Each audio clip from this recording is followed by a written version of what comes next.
बड़े चकित हो गए और नारद जी जो है बड़े विस्मित। देव ऋषि नारद जी इस उत्सुकता से प्रेरित होकर भगवान की लीला देखने के लिए द्वारिका पहुंचे।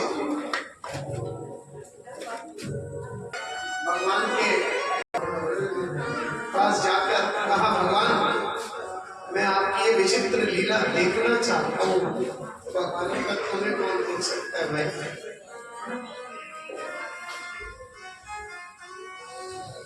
तुम्हें तो हर जगह जाने का अधिकार है।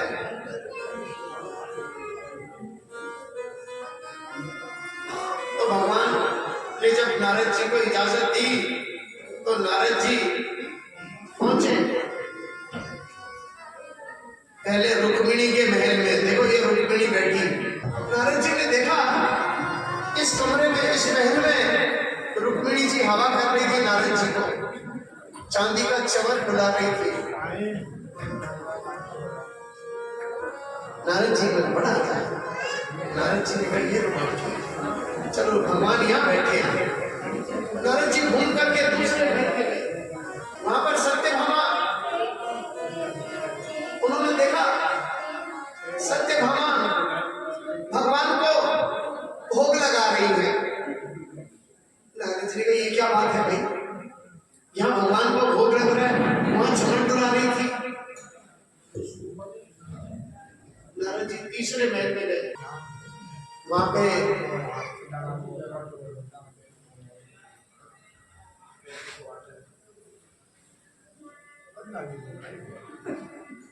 जामवंती भगवान के साथ चौसर खेल रही थी।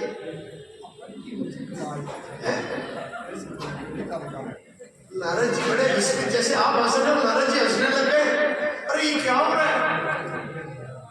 कहीं तो भगवान चवर से हवा खा रहे हैं, कहीं रसगुल्ले खा रहे हैं, कहीं चौसर खेल रहे हैं, कहीं भगवान के पांव दबा रही थी रुक्मिणी जी।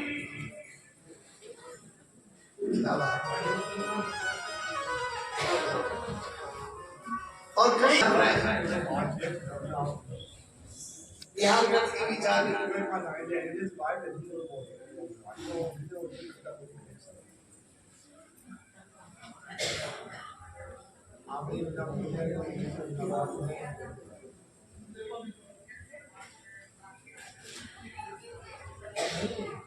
ऐसे ही भगवान 16,108 रानियों के साथ विहार कर रहे थे। मैंने आपको भगवान की सिर्फ 8 पटरानियों के बारे में बताया था। अगर उनका विभाजन करेंगे तो 16,108 रानियां, ये सब की सब भगवान की पूर्ण प्रकृति है। ये 108 रानियां भगवान की प्रकृति है और ये भगवान के साथ है हर समय हर वक्त, बिना भगवान के है नहीं। आप समझे, नारद जी को समझ में आ गई कि भगवान के बिना कोई भी जगह खाली नहीं, हर जगह भगवान पहुंच गए इंद्रप्रस्थ, जहां पर इंद्रप्रस्थ की नई नई स्थापना हुई थी। और इंद्रप्रस्थ में उनके नए राजमहल का उद्घाटन समारोह रखा गया था। उसमें शिशुपाल को निमंत्रण भेजा गया और भगवान को वहां का चीफ गेस्ट नियुक्त किया गया।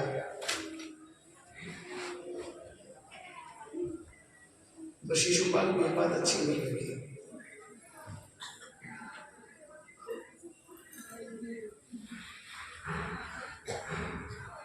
भगवान की अग्र पूजा शिशुपाल भगवान का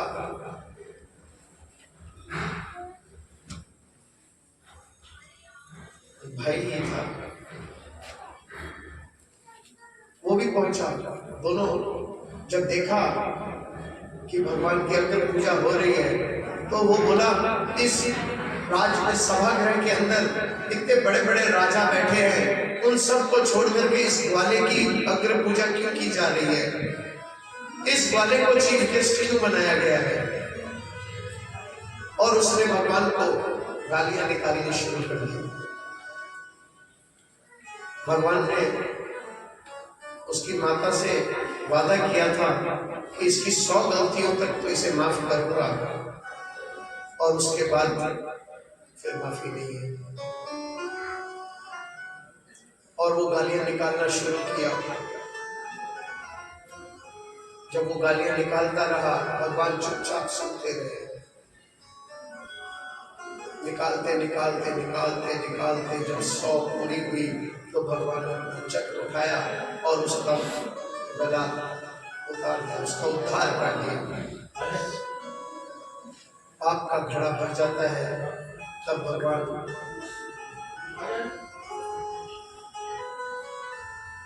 उनका उद्धार कर देते हैं। इसके बाद भगवान ने शल्य के साथ युद्ध किया। और एक बार भगवान बैठे थे अपने राजमहल में। भगवान का एक प्रिय भक्त था, परम भक्त।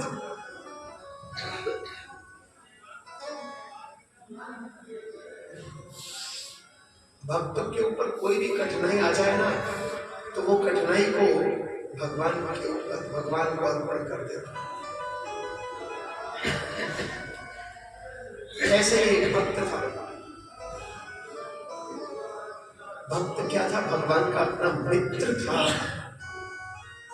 इसीलिए वो भक्त भी था और मित्र भी था, क्योंकि वो तो जानता था कि ये भगवान का मित्र। भगवान जानते थे कि ये मेरा मित्र है, वो जानता था कि ये भगवान है, और वो हर अपना सिवाय भगवान के और कहीं पर भी उसका ध्यान नहीं था।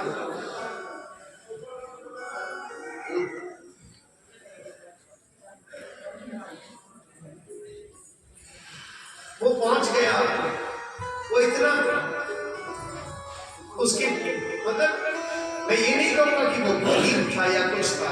ये जो सेंटेंस बनाया ना, ये जो आजकल के लिरिक्स राइटर है, ये आजकल के लिरिक्स राइटरों का है।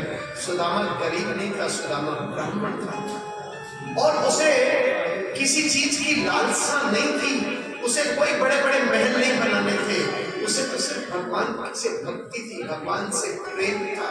तो उसने उस प्रेम में ये नहीं देखा कि मेरे पास झोपड़ी में रह रहा हूँ कि महल में रह रहा हूँ, उसे कोई फर्क नहीं पड़ता था। भक्त को अपने भगवान से प्रेम होता है, उसे उन्हें वस्तुओं से प्रेम नहीं होता।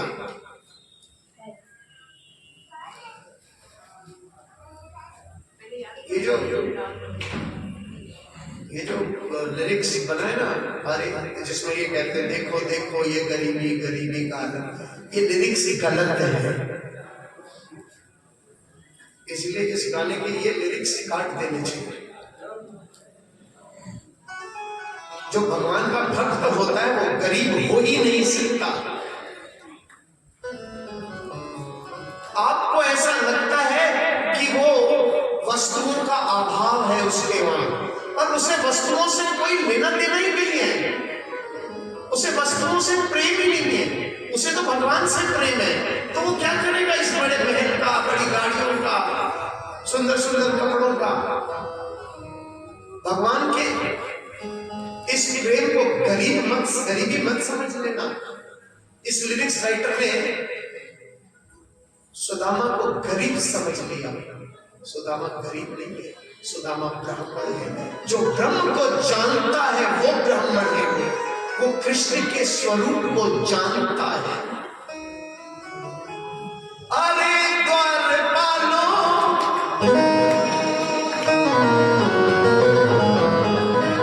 अरे द्वारपालो कन्हैया से कह दो के दर पे तुम्हारे सुदामा है आया। दर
ऊपर चढ़ जाओ कमल जी, ऊपर आ जाओ।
आर्टिकली सगळा सब आर्टिकली और आर्टिकली शांति पृथ्वी शांतिरोध शांतिरोदय शांति वनस्पतय शांतिर्श्रीदेवा शांति ब्रह्म शांति सर्वं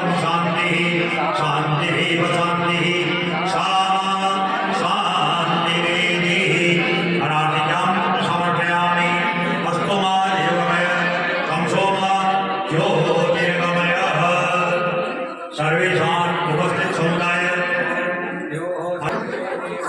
शांति ब्रह्म शांति सर्वं शांति शांति शांति शांति आराधिकं समर्पयामि अस्तु महादेवमय त्वं सोमा ज्योतिर्गमय कालो भवानि जगत् पुष्पाञ्जलिर्मया दत्तं गृहाण परमेश्वर सोमसुरनिजपुष्पदे मनसि में होमनाम पुष्पांजलि अर्पण करो स्वीकार करो भगवान बोलो कृष्ण कन्हैया लाल की जय राधा रमण मैया की जय सुदामा भैया की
ये भागवत दे रही है, ये भागवत का प्रसाद है। जो मिल जाए उसे भगवान का प्रसाद समझना, ये मत समझना दिन तो साड़ी मिली है मन तो मिली को नहीं। ये भाव मत रखना। न भागवत में भेद है महाराजन शेर बोलो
चलो जो मिल गया सो प्रसाद है, मेरा अपना हो या किसी का हो, जो मिलेगा वो प्रसाद है।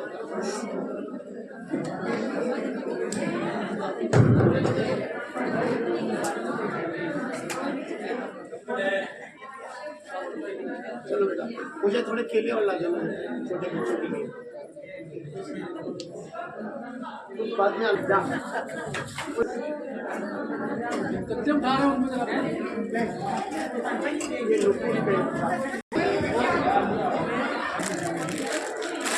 भगवान की भक्ति में रहे हमेशा।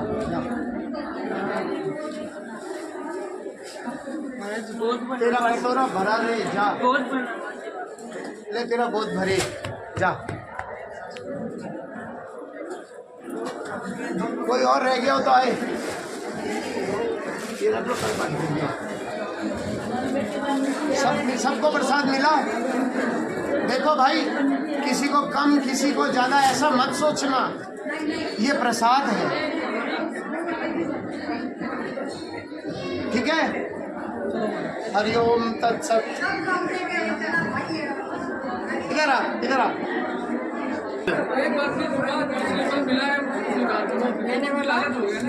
सबको अपने भाग्य का सबको मिल गया तेरे भाग्य का, जा प्रसन्न रहे। आपका आशीर्वाद चाहिए हमारे।